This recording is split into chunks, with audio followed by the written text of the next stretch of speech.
اعوذ باللہ من الشیطان الرجیم بسم اللہ الرحمن الرحیم سورۃ الغاشیہ مکیہ۔ هل اتاک حدیث الغاشیہ، کیا آپ کے پاس ڈھانپ لینے والی کی خبر پہنچی ہے؟ غاشیہ کا مطلب ایک چیز پر دوسری چیز کا چھا کر اسے ڈھانپ لینا، اور غشی ایسی حالت کو کہتے ہیں جب انسان کے ہوش و حواس زائل ہو جائیں، اور غاشیہ کا مطلب وہ چیز جس کی ہیبت ہر شخص پر چھا جائے گی، ہوش و حواس گم کر دینے والی۔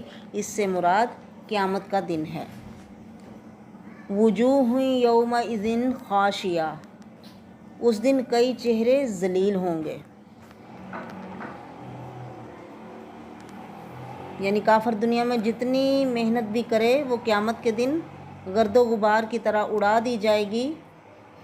یہی حال دکھاوا کرنے والے اور سنت کو چھوڑ کر خود سے عمل کرنے والے کا ہے کہ سخت محنت کے باوجود جہنم میں جائے گا۔ بعض مفسرین نے اس آیت کو آخرت سے متعلق کیا ہے، مطلب یہ بیان کیا ہے کہ ایسے لوگوں کے گلوں میں توق اور پاؤں میں بیڑیاں ہوں گی، اسی حال میں کبھی انہیں کسی بلندی پر چڑھنے کا حکم دیا جائے گا اور کبھی اترنے کا، اسی محنت و مشقت کی وجہ سے وہ تھک کر چور ہو جائیں گے۔ اور بعض نے اسے دنیا سے متعلق کیا ہے، اور مطلب یہ بیان کیا ہے کہ وہ دنیا میں محنت اور ریاضت کر کر کے تھک چکے ہوں گے، لیکن ان کے نیک اعمال بھی شرک یا کسی دوسری وجہ سے برباد ہو جائیں گے، تو ایسے لوگ بھی اپنے انجام سے سخت خوف زدہ ہوں گے۔ وجوہ یومئذ خاشعہ، اس دن کئی چہرے ذلیل ہوں گے، مطلب انہیں اپنے انجام بد نظر آ رہا ہوگا، اس لیے حساب کتاب اور فیصلے سے پہلے ہی ان کے چہرے اترے ہوئے اور خوف زدہ ہوں گے۔ اب وہ کون لوگ ہیں؟ عاملۃ ناصبہ، بہت محنت کرنے والے، تھکے ہوئے، سخت محنت کر کر کے تھکنے والے۔ اس کے دو مطلب بیان کیے گئے ہیں، ایک کہ گلے میں توق اور پاؤں میں بیڑیاں ہوں گی، اور اسی حال میں وہ کبھی بلندی پہ چڑھیں گے اور کبھی اتریں گے، اس وجہ سے وہ تھک جائیں گے۔ اور اس کا دوسرا مطلب یہ کہ دنیا میں انہوں نے دکھاوے کے لیے کام کیا ہوگا یا شرک کیا ہوگا، اور خود اپنی مرضی سے ہی عمل کر کے وہ مطلب سخت محنت کے باوجود جہنم میں جائیں گے۔ اسی مفہوم کے پیش نظر ابن عباس نے عاملۃ الناصبہ سے مراد نصارہ لیے ہیں۔ نصرانی راہبوں کی شدید ریاضتیں مشہور ہیں، مگر وہ قیامت کے دن ان کے کسی کام نہیں آئیں گی۔ اسی طرح جو لوگ خود ساختہ ورد وظیفے یا عبادتیں کرتے ہیں یا اپنے بنائے ہوئے طریقوں پر عبادت کرتے ہیں، خواہ ایک ٹانگ پہ کھڑے ہو کر کریں یا الٹے لٹک کر یا سانس بند کر کے کریں، یا مشرکین کی طرح کسی مخلوق کا تصور باندھ کر کریں یا ضربیں لگا کر کریں، اتنی سخت مشقتوں کے باوجود وہ قیامت کے دن ذلیل ہوں گے۔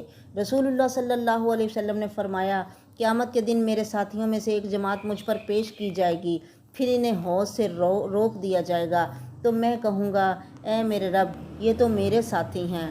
تو اللہ تعالیٰ فرمائے گا، آپ نہیں جانتے کہ انہوں نے آپ کے بعد کیا کیا نئی چیزیں شروع کر دی تھی، بے شک یہ لوگ ایڑیوں کے بل الٹے لوٹ گئے تھے۔ تو میں کہوں گا، پھر جس نے میرے بعد تبدیلی کر دی، اسے مجھ سے دور لے جاؤ، اسے مجھ سے دور لے جاؤ۔ سحقاً سحقاً فرمائیں گے رسول اللہ صلی اللہ علیہ وسلم۔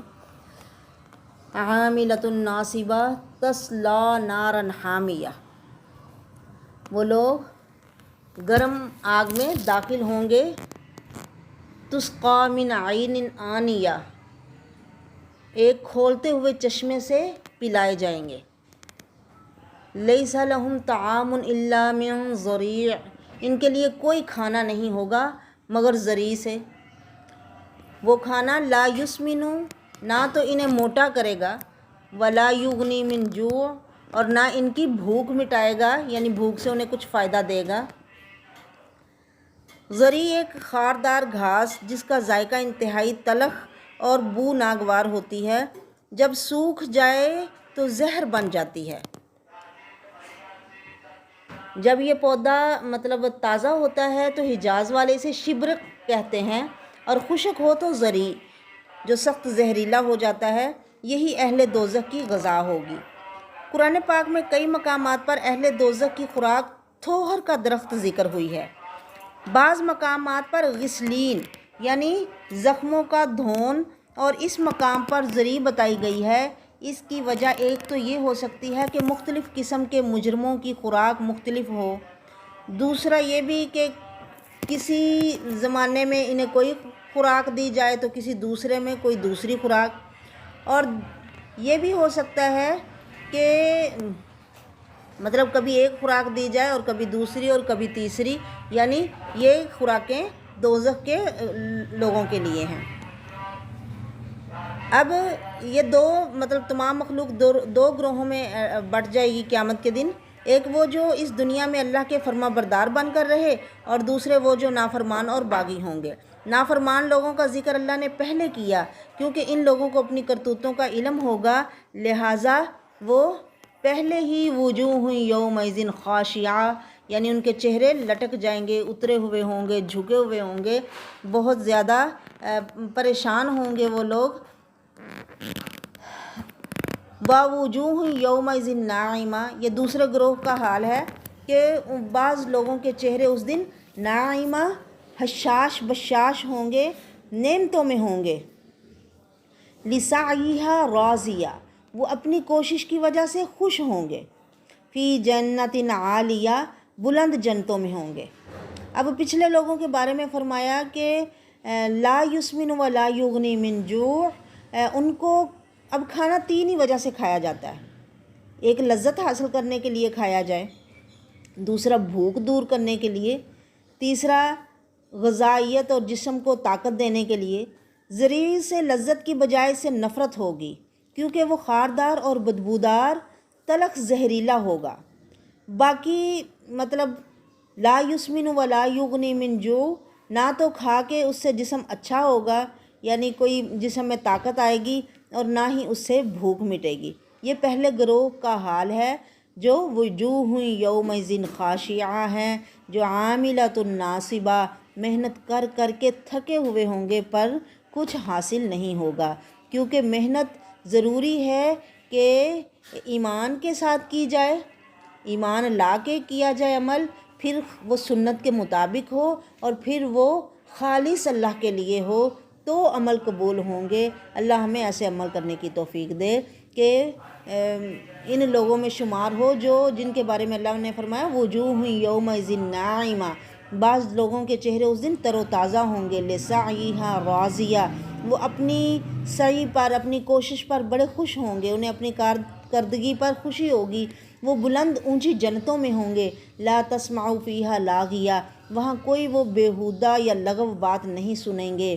فیہا عین جاریہ، اس میں ایک جاری چشمہ ہوگا۔ فیہا سرر مرفوعہ، اس میں اونچے رکھے ہوئے تخت ہوں گے۔ واکواب موضوعہ، اور پیالے ہوں گے صاغر۔ اکواب کوب کی جمع ہے، وہ پیالے جن کی نہ دستی ہو نہ ٹوٹی ہو، یعنی ایسے پیالے رکھے ہوں گے۔ ونمارق مصفوفہ، اور تکیے لگے ہوں گے کتاروں میں۔ وزرابی مبثوثہ، اور مخملی فرش بچھے ہوں گے، یعنی خوبصورت قالین مخمل کے وہ ان کے لیے بچھائے جائیں گے۔ اب یہ جنت والوں کا تذکرہ کیا گیا ہے۔ ان لوگوں نے دنیا میں اسلام کی خاطر جو سختیاں برداشت کی، اپنی زندگی کے کارناموں پر بہت خوش ہوں گے، اس لیے انہیں ان کا بہترین بدلہ ملنے کی توقع ہوگی، اس لیے ان کے چہرے پر رونق اور امید افزا اور حشاش بشاش ہوں گے۔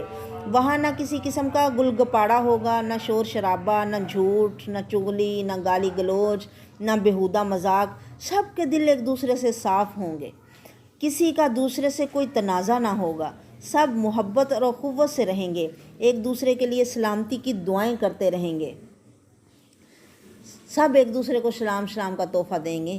تحیتہم فیہا سلام وآخر دعواہم ان الحمد للہ رب العالمین۔ ہر وقت اللہ کی حمد و ثنا اور آپس میں ایک دوسرے کو سلام. کیا اونچی شان، فرشتے بھی سلام اور رب بھی بولے گا تو سلام ہی انہیں کہے گا. یہ جنت کی ایسی نعمت ہوگی کہ وہاں پہ کوئی لغو بات انہیں سننے کو نہ ملے، جسے اللہ تعالیٰ نے جنت کی بڑی بڑی نعمتوں میں شمار کیا ہے. پھر اس کے بعد دو گروہوں کی حالت بیان کرنے کے بعد فرمایا افلا ینظرون الی الابل کیف خلقت، کیا وہ اونٹ کی طرف نہیں دیکھتے کہ وہ کس طرح کا پیدا کیا گیا ہے. وَإِلَى السَّمَاءِ رُفِعَتْ، اور آسمان کی طرف کہ کیسے بلند کیا گیا ہے. وَإِلَى الْجِبَالِ كَيْفَ نُصِبَتْ، اور پہاڑوں کی طرف کہ کیسے وہ گاڑ دیے گئے ہیں. وَإِلَى الْأَرْضِ كَيْفَ سُطِحَتْ، اور زمین کی طرف کہ وہ کیسے بچھائی گئی ہے.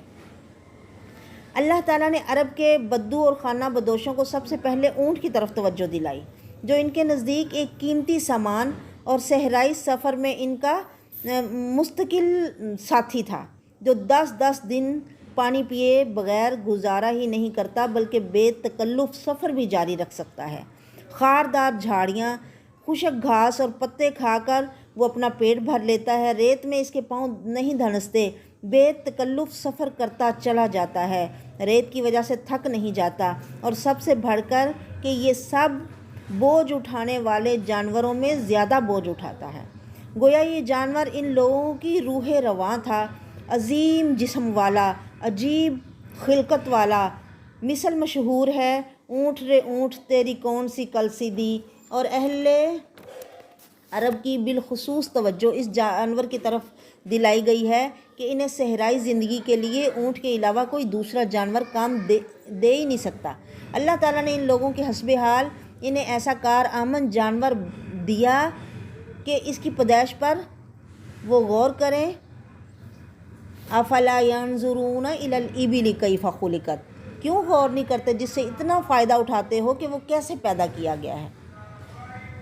اب ان خانہ بدوشوں کی کل کائنات کیا تھی کہ اونٹ جو ان کی سواری اور مال اٹھانے کا کام دیتا تھا، اوپر آسمان، نیچے زمین اور ارد گرد پھیلے ہوئے طویل سلسلہ ہائے کو، یعنی لمبا پہاڑوں کا سلسلہ، یہی چیزیں ان کی کل کائنات تھی.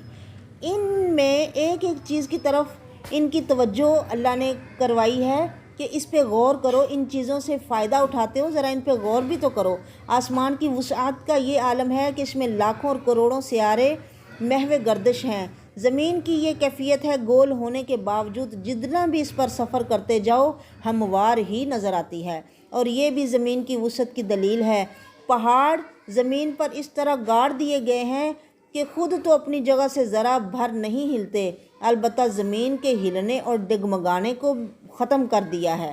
ان لوگوں سے پوچھا یہ جا رہا ہے کہ کیا ان لوگوں نے کبھی یہ سوچا کہ اونٹ کیسے بن گئے؟ اتنا بڑا آسمان بنانے والا کون ہے؟ یہ پہاڑ زمین میں کیسے ٹھوک دیے گئے، نصب ہو گئے، اور یہ زمین کیسے بچھ گئی؟ یہ ساری چیزیں اگر اللہ تعالیٰ بنا سکتا ہے تو دوسرا عالم کیوں نہیں بنا سکتا؟ قیامت کیوں قائم نہیں کر سکتا؟ کیا انسان کے لیے یہ جائز ہے کہ ان ساری چیزوں کو اس لیے مان لے کہ انہیں وہ دیکھ رہا ہے، اور قیامت، جنت، دوزخ کا صرف اس وجہ سے انکار کر دے کہ ان چیزوں کو اس نے دیکھا نہیں یا اس کے تجربے میں آئی نہیں؟ آخر اسے عقل و شعور کس وجہ سے دیا گیا ہے؟ کیا اس لیے کہ جو چیزیں اسے نظر آئیں بلا سوچے سمجھے انہیں تو مانے، اور جو نہ نظر آئیں ان کو بغیر سوچے ہی انکار کر دے؟ پھر فرمایا فذکر، آپ اے نبی صلی اللہ علیہ وسلم بس نصیحت کرتے رہیں. انما انت مذکر، آپ کا کام صرف نصیحت کرنا ہے، لوگوں کو بتانا ہے، تو صرف آپ نصیحت کرنے والے ہو. لست علیہم بمسیطر، آپ ان پر محاسب نہیں ہو، یعنی آپ ان کا حساب لینے والے نہیں ہو، یا آپ ان کا مطلب مکمل طور پہ یہ خیال رکھنے والے نہیں ہو کہ انہوں نے ماننا ہے کہ نہیں، کیونکہ ہر بندہ اپنے ماننے کا خود ذمہ دار ہے. اس سے خود پوچھا جائے گا کہ اس نے پیغام، آپ کا کام صرف پیغام پہنچا دینا ہے. اب لوگوں کی مرضی کہ وہ مانیں یا نہیں مانیں گے تو یقیناً اچھا انجام ان کا ہوگا، اور نہ ماننے والوں کے لیے دردناک وعیدیں سنا دی گئی ہیں.